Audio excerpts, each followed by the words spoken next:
Hello friends, welcome to my YouTube channel in people care. आज हम बात करने वाले हैं फर्स्ट एड के बारे में।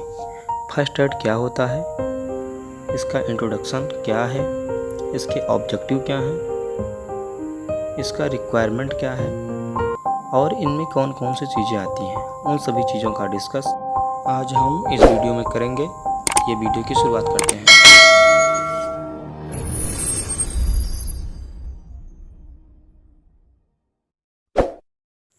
अगर हम बात करें फर्स्ट एड की, तो किसी भी घायल या बीमार व्यक्ति को अस्पताल तक पहुंचाने से पहले उसकी जान बचाने के लिए हम जो कुछ भी करते हैं उसे फर्स्ट एड कहते हैं, या हिंदी में उसे प्राथमिक चिकित्सा कहते हैं।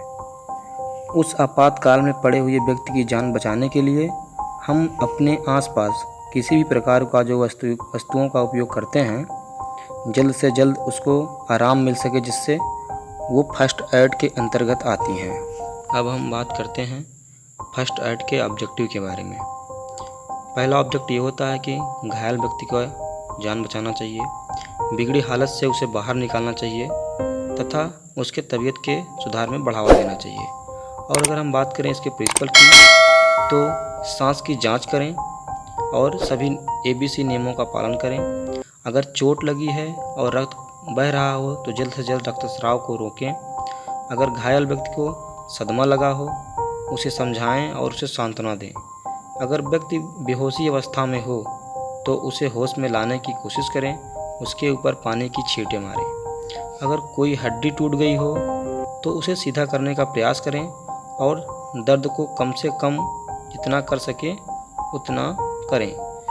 जितना जल्दी हो सके घायल व्यक्ति को नज़दीकी से नज़दीकी अस्पताल में ले जाएं और आपके पास फर्स्ट एड रूप में जो भी किट हों उन सभी दवाओं का इस्तेमाल भी करें।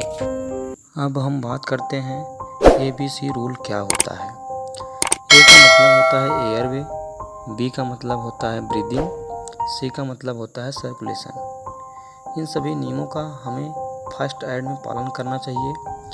अगर बात करें एयरवे की, श्वास नली की हमें जांच करनी चाहिए। श्वास नली में रुकाव खासकर बेहोश कर लोगों में जीभ के कारण हो सकता है। बेहोशी के बाद मुंह की मांसपेशियां ढीला हो जाती हैं, जिससे जीभ गले के पिछले भाग में गिर जाता है और श्वास नली ब्लॉक हो जाती है। श्वास नली की जांच करने के लिए सबसे पहले अपनी उंगलियों की मदद से जीभ को उसकी जगह पर खींच लाएं। आप उसके पश्चात यह सुनिश्चित कर लें कि श्वास नली में किसी भी प्रकार का रुकाव ना हो। इस प्रकार से हमें श्वास नली की जांच करनी चाहिए। अब हम बात करते हैं ब्रीदिंग की, सांस की जांच कैसे करें। सबसे पहले हमें अपने कान को घायल व्यक्ति के मुंह के पास ले जाकर सुनें, देखें और महसूस करें कि उसकी छाती ऊपर नीचे हो रही है नहीं हो रही है। अगर वह सांस नहीं ले रहा हो तो उसी समय माउथ टू माउथ रिस्पायरेशन चालू कर दें। ये करने से उसे ब्रीदिंग में मतलब रिलैक्स महसूस होगा या आराम मिलेगा। अब हम बात करते हैं C की, इसका मतलब होता है सर्कुलेशन, रक्त संचार की जांच करें। इसका मतलब यह है कि सबसे पहले घायल व्यक्ति की नाड़ी को चेक करें, उसके जांच करें, उसमें ब्लड सर्कुलेशन सही तरीके से हो रहा है या नहीं हो रहा है। ये चेक करने के लिए हम उसके हाथ की आर्टरी को देख सकते हैं, उसके गले के पास जो आर्टरी होती है उससे भी चेक कर सकते हैं। फर्स्ट एड के दौरान आपको इस बात का भी पूरा ध्यान रखना चाहिए कि आपको घायल व्यक्ति से किसी भी प्रकार का इन्फेक्शन ना हो और आपसे भी किसी प्रकार का इन्फेक्शन उस घायल व्यक्ति को ना हो। इसलिए हमें अच्छे से हाथों को धो लेना चाहिए और ग्लव्स का उपयोग करना चाहिए, जिससे कि क्रॉस इन्फेक्शन ना हो। खुले हाथों से रक्त जनित संक्रमण जैसे हेपेटाइटिस B या C और HIV या एड्स होने का चांस ज़्यादा रहता है।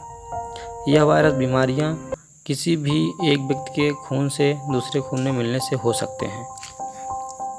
अगर हम बात करें हमें फर्स्ट एड कब कब देना चाहिए, तो जब किसी व्यक्ति का दम घुट रहा हो, पानी में डूबने के कारण, फांसी लगने के कारण या सांस नली में किसी बाहरी चीज़ का अटक जाना, उस समय हम फर्स्ट एड को दे सकते हैं।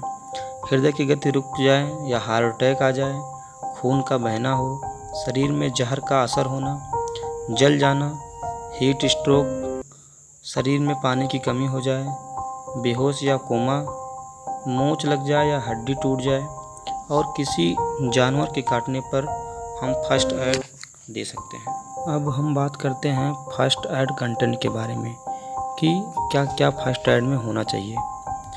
तो सबसे पहले फर्स्ट एड में ड्रेसिंग करने के लिए हमें जो है कि हमारे पास बैंडेज होना चाहिए, गॉस पैड होना चाहिए, स्टेराइज ड्रेसिंग के लिए हमें कॉटन होना चाहिए, क्लॉथ टेप होना चाहिए हमारे पास।